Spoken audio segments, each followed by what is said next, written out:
Okay, so let's take a simple example. Let's say this was 1 volt.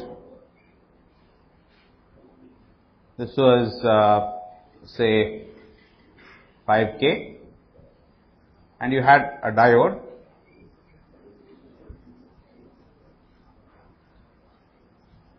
Okay, and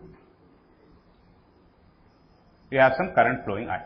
Okay, and as I repeatedly discussed, the current can be found by solving an implicit equation, and that equation being 1 volt is nothing but I times 5K plus Vt ln I by Is, where Is is the saturation current of the diode. That comes from device physics, we don't have to worry about it. Given a diode, we know this number. We know Vt is Boltzmann's, whatever, thermal voltage, Kt by Q, and is about 25 millivolts at room temperature. Solving this, as I told you, the pain, okay. Workaround is to assume that Vd, so approximate solution for I. So why am I interested in finding I? I mean, the first thing you need to do to be able to apply any of your linear, circuit theory to a nonlinear network is to first find the operating point, which is why I am desperate to find I. So so the approximate solution Vd is approximately equal to, let's say, 0.65 volts, okay, which means that, what is I? Pardon? I is nothing but 1 volt minus 0.65 volts divided by, which is 70 microamps. Does it make sense? Okay. Now, I'd be interested in finding, for example, what would happen if I inserted a voltage source 1 millivolt sine omega t in series with the 1 volt source. Okay. So, instead of this battery being 1 volt, if there was the small 1 millivolt sine wave riding on top of the battery, what can you expect for the voltage across the diode? Will it be constant now? No. What would you expect? The voltage across the diode will also be, is the voltage across the diode sinusoidal? What will it be? Riding on top of the quiescent voltage, and that incremental voltage is coming because of this incremental source of 1 millivolt superimposed on the original voltage source V1 of 1 volt. Does that make sense? Okay. To figure, and by the same token, the current is no longer the DC current of 70 microamperes flowing through the loop. Okay. On top of this 70 microampere current, there must be current. Okay, on top of this I. And how will we figure what this I is? So you first have to draw the what? What did we see yesterday? The absolute voltages and absolute currents are related to some nonlinear equation. However, the incremental voltage and the incremental currents are all related by linear equations. In other words, a linear network can be formed, okay, which has only the incremental quantities. Okay. So what would be that network? We saw this yesterday. So there is an incremental source of 1 millivolt sine omega t. What happens to the resistor? Remains. Okay. What happens to the diode? The diode has to be replaced by a resistor whose value is equal to the incremental resistance of the diode at the operating point. Okay. The operating point of the diode is the bias current to the quiescent current through the diode is 70 microamperes, which means the incremental resistance of the diode is what now? Can somebody calculate and tell me what it is? RD, which is Vt by 70 microamperes. 70 microamperes is the quiescent current to the diode. Okay. So, and what would be the voltage across the diode in this incremental network? Pardon? What symbol would be denoted? Small Vt would be the voltage across the diode in this incremental network. And what about the loop current? It should be small I. So please notice that in the incremental network, all the elements will be linear, and you should not see any DC voltage sources in the incremental network. The 1 volt DC source is gone. So now from the incremental network, what is Vd? It's Rd by Rd plus 5k times 1 millivolt sine omega. And what is the total voltage across the diode? So this is the incremental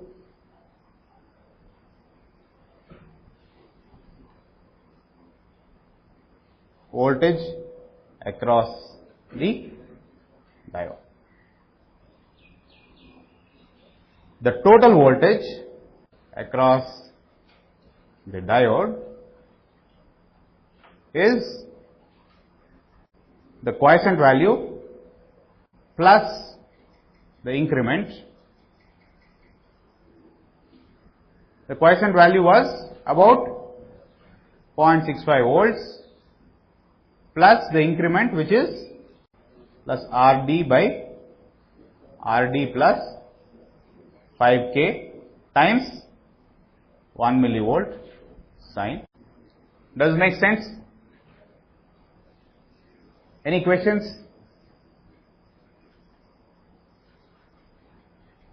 Okay, as you can see, it's fairly straightforward. So what is the tricky part of the whole thing? So what is different between linear circuit analysis that you've done in EMC and this kind of analysis?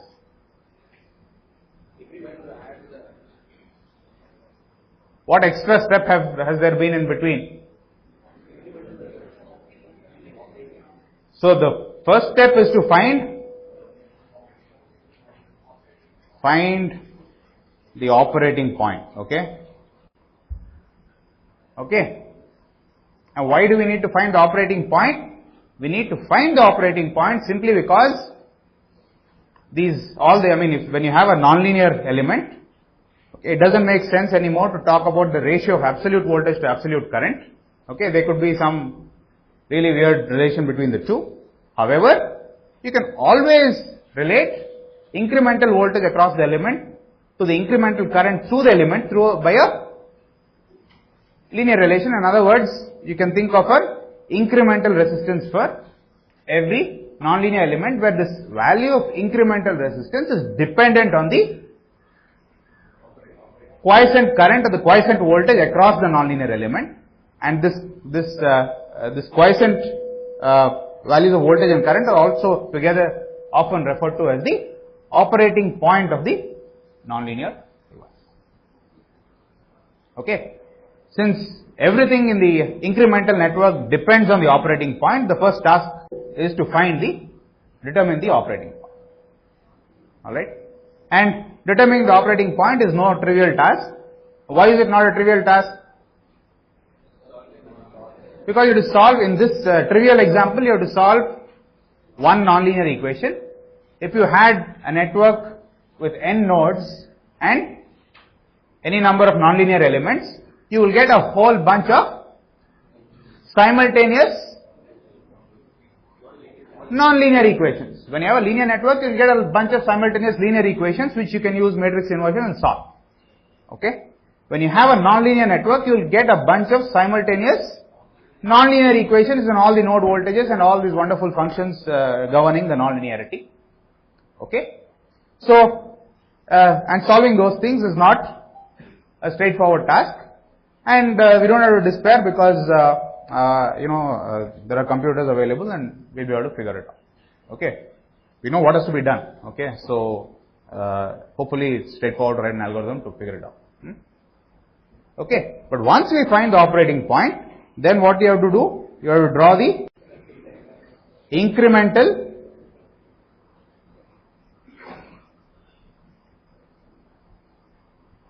equivalent circuit. Now, what can we say about the incremental equivalent circuit? It is a linear network, and since it's a linear network, you now are like you have done several courses in figuring out.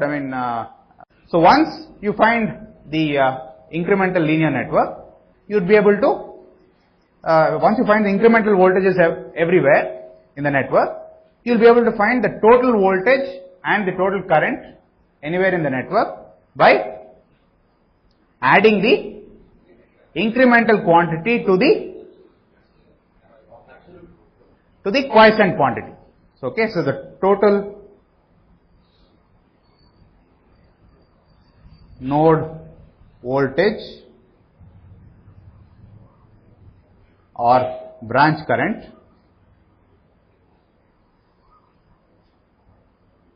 is the quiescent voltage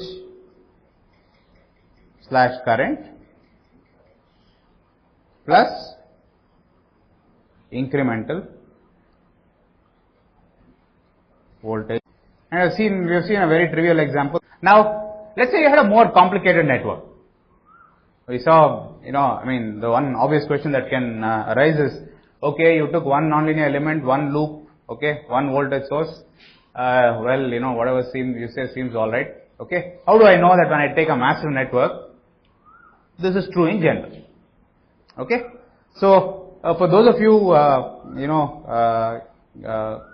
who basically understood this properly, you will see that whether it's a small network or a large network, you're probably convinced already that this is true.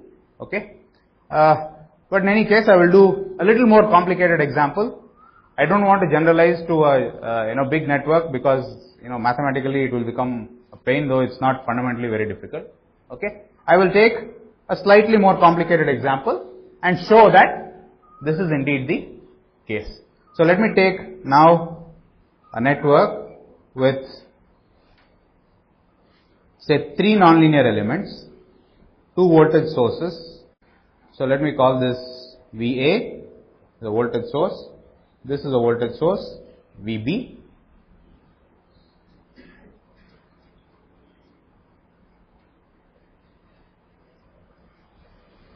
This, let me call this element some element 1. It has got a voltage V1 and I1 across it. Similarly, this is V2 and it's got a current I2 through it. This is say V3 and the current through this is I3.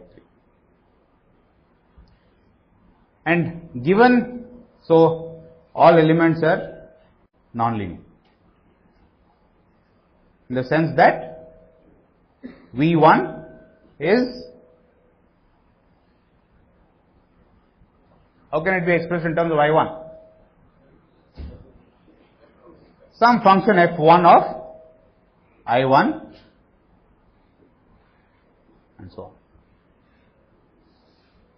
Okay, so given VA and VB and the nature of these functions, we have to go and find the quiescent operating point of this network, okay, of each of these devices in the network.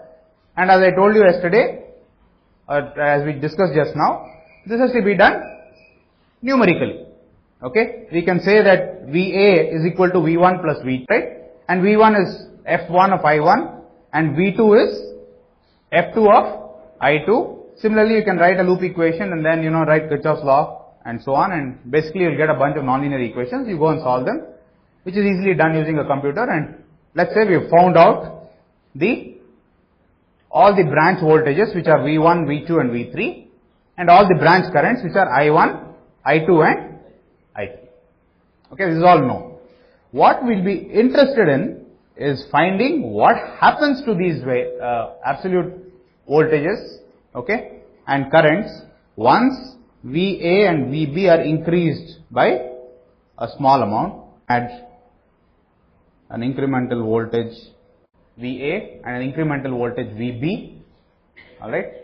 And again, as I've kept glossing over in the last couple of classes, let's still assume that VA and VB are small signals. Now, if VA and VB are, what can you expect to happen to all these? I mean, to all the branch voltages and branch currents once VA and VB are increased by small amounts? You can kind of say that, okay, for one, all the branch voltages and branch currents are likely to change, and two, if the change in VA and VB is very small, then the changes in the branch currents and the branch voltages can also be reasonably expected to be small. Does that make sense? So instead of having V1, what we now have is V1 plus V1, V3 plus V3. The currents have changed from I1 plus small I mean from capital I1 to capital I1 plus small I1, I2 plus small I2, and I3 plus small I3. So can we make any comment on from this original network? Can you make any comment on VA, V1 and V2? Is there any relationship between VA, V1 and V2? Yeah, by Kirchhoff's voltage law, VA must be equal to V1 plus V2. VB must be equal to V3 plus V2, and I1 plus I3 must be equal to, in any network, if there was an element with a voltage, some Vx across it, if I replace that element by a battery whose value is also equal to Vx. So, in other words, let me take this in this network here. If I replace this with a battery of value V1 plus V1, does anything happen to the network? What happens to the branch currents? Do they all remain the same, or they change, or what? They change. Between the network on top here, okay, and the network below, will there be any change in the branch currents? Yes, no? Hey, think of this experiment. Okay, you have a network where all the voltages have reached equilibrium. Suddenly, if you remove one element and put in place of it a battery whose voltage is exactly the same as what existed in the network before, what will happen to the branch currents? Nothing will change, because the network doesn't care, doesn't know what is happening, right? So as long as the voltage across that branch is the same, everything else will remain the same. In other words, those of you with the more mathematical bent of mind, you can see that Kirchhoff's voltage and Kirchhoff's current law will be satisfied for every loop and every node in the network. Okay? So nothing will change. All the branch currents will remain as they are. Does this make sense? That I have arm twisted you to agree on one. Okay? I can do the same thing. All the other devices also start complaining. Okay? So to be impartial, I will get rid of these guys and replace this with a battery V2 plus. Okay? I think this theorem is called substitution theorem. I don't know if you've heard of it or you've not heard of it. Similarly, I will replace this chap here also with, bearing in mind that my original direction was this way. Does that make sense? Okay. Now that you allowed me to do this, are you guys aware of this theorem where you can push the voltage source through a node? In other words, if I had a junction like this, this is identical to, how many of you are aware of this? So what would I do? I will push V2 through the node. Okay. So nothing has changed. Now Okay, so nothing has changed. Okay, so now what can I do? What did we say about VA, V1 and V2? V1 is equal to V1 plus V2 is equal to VA. Similarly, V2 plus V3 equal to VB. So what can we do? We can get rid of all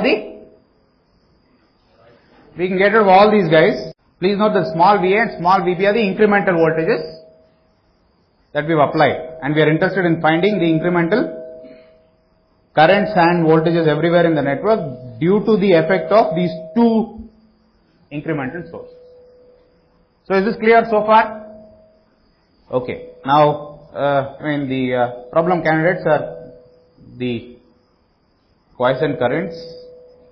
If I take a node and add zero current to it, what happens at every node? If I add zero current, what happens to the network?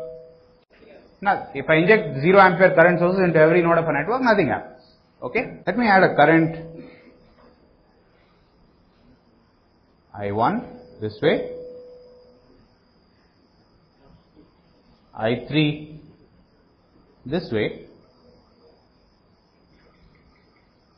and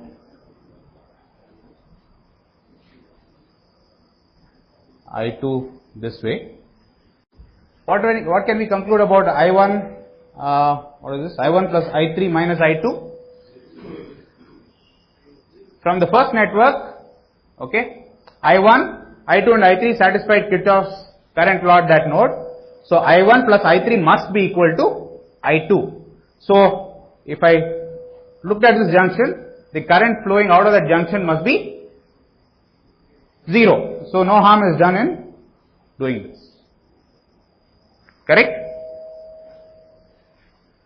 Similarly, no harm is done if I did this and pulled a current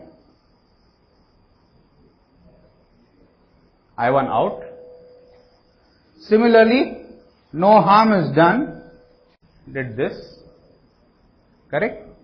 And no harm is done if I did this now, because I1 plus I3 must be equal to I2. Does it make sense? It's just redrawing the same old thing. Okay? Now that I did this, it's all legal, it's all clean. Okay? Now, the next part. So what can you do with this branch now? What can you do? So you see that I1 is flowing out, I1 is coming this way in, so you can replace this whole branch by a voltage source. I can replace this with, I can get rid of this whole guy here. Okay? Does that make sense? The voltage source, I was coming here and I was coming out here, so the actual current flowing through the voltage source is only small I1. So I can do the same thing for the rest of the guys here. This goes away. And how is V1 related to I1? What are these voltage sources now? What all variables are there in this network? They are all incremental quantities. And how will you relate incremental V1 to incremental I1? This is coming because of that nonlinear element there. But we know that the incremental voltage across the nonlinear element is related, the incremental current through the nonlinear element by a linear resistance. So V1 is dF of I by di evaluated at I is equal to I1, which is the quiescent current through the nonlinear. Okay, this times small I. Okay, so in other words, I can replace this by a resistor of value dF by di evaluated at I1.